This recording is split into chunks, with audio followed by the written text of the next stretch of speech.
Pasaden astean jaso genuen albistea jaraldea.eusen. Aceros de Llodioko langile ohi bat amiantoarengatik hil egin zela ebatzi egin du Gasteizko lan arloko lehenengo epaitegiak. Eta, kasu horretaz eta sententzia horretaz apur bat gehiago hitz egiteko, hemen daukagu Jesus Uzkudun, bera bada Asbiamie elkarteko bozeramailea. Kaixo Jesus, eskerrik asko deiari erantzuteagatik. Zueri. Pasaden astean argitaratu zenuten prentsa oharrean aipatzen zenuten Vicente CR langileak amiantorekin lan egin zuela Aceros de Llodion eta horren ondorioz hil egin zela eta hala ebatzi duela Gasteizko lan arloko lehenengo epaitegiak. Lehenik eta behin, zer nabarmenduko zenuke sententzia honen inguruan eta nola laburbilduko zenuke kasu hauze? Bueno, aurreneko gauza esan behar da, gutxienez, seguru sozialean jokaera zalantzan jartzen dula. Maila baten,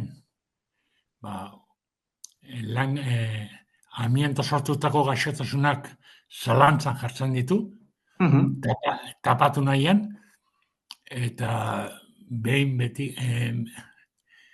berriz, sententzia batek eurra ematea, nahi, ez dut esan nahi horrekin erabat gauzak aldatuko dianik, baina gutxinez posa eta ilusio ematen digu aurrera jarraitzeko, eta momentu batean seguro soziala bere jokaera aldatu berko dula. Vicente Congosto laminazioan jarduntzan, amianto erabiltzezun, materialak poliki ostutzeko, bestela galtzairua alperre galdu iten da, eta minbizi antzeman ziotenen garbi segon pleuran amianto plaka zitula. Hor txibatoa garbila zeon. Baina, hoi ere, ukatu intzun seguro sozialak.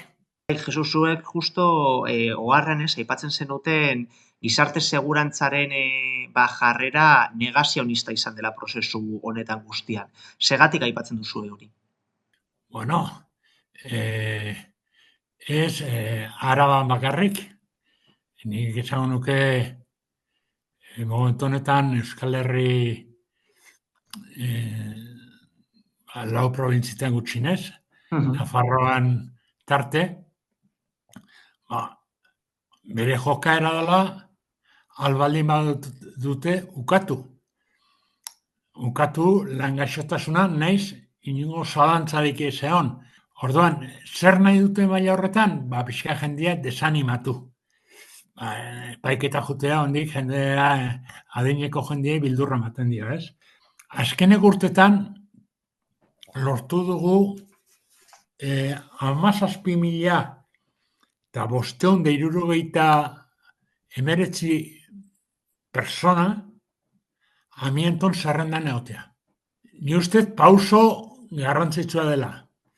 Porque askotan, zerrenda hortan ez egotea, naiz inungo zalantzarik ez egon,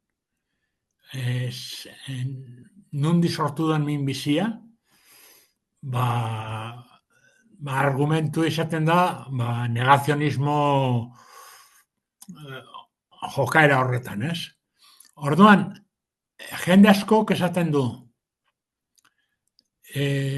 baina ni amiantoki jardun izan, baina gutxi izan zan, eta demora gutxien da, ni ondo nago. Kontua da, amianto hiltzaileak ez dula asko abizatzen, eta gutxien espedunean gaixotasuna sortzen da, eta zerrendan ez baldin mazaude, bai medikuk eta bai seguro sozialak alima dute, negazionismo horretan jokatzen dute. Ez baldin mazaude zerrendan, eskusa esateute, igual kalean o txaolan zendun baratzan etan kutsatu zea, o kalean kutsatu zea. Ez. Lanean kutsatu naiz. Mhm. Lanean kutsatu naizen prueba da zerrenda hortan egotea. Nahi zerrendan egon, seguro sozialak ukatzen du. Nahi oen gertatu zat, Gipuzkoan, ne lagun bat, lagun mina gaina, kafen laroiko hamarkadan lanen jardun, geho ondoren granja bat jarri zoan, eta orain hilabete batzuk mesotelio mantzeman diote. Ukatu diote. Bale, eta ja bukatzeko Jesus azken kontu bat. Pasaden astean plazaratutako oharrean, aipatzen zenuten, Espainiako gaixotasun profesionalen behategian erregistratuta dauden minbizi kasuen 52,4 direla EAEkoak. Zer dela eta ematen dira kasu gehiago EAE batean? Eta nolako intzidentzia dauka amiantoak, hori, aiaraldea bezalako zonalde industrial batean? Bueno, aurreneko gauza esan behar da, Euskal Herrian amianto asko erabili dela. Beste leku batzutan ere bai. Baina Euskal Herrian astarrika egin deun azkeneko lanarengatik, amianton zerrendan gaude, inun baino gehiago. Eta gaixotasunake eunetik eunea gehiago asaltzen dira.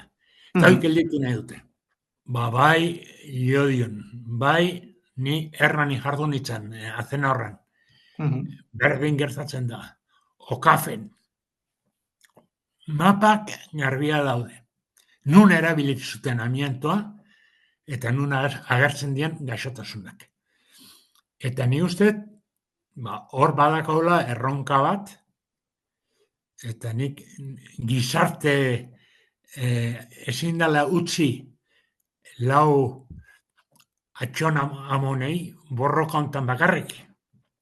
Sindikatu guzi borrokan hartu behar dutela, serioki, nahiz urtetako kontuak izan, amianto asko erabili dela, eta hondik asko azalduko diara. Bale, Jesus, eskerrik asko galdera guzti erantzuteko tartea hartzeagatik, eta hurrengora arte. Bale, nahi ezun arte.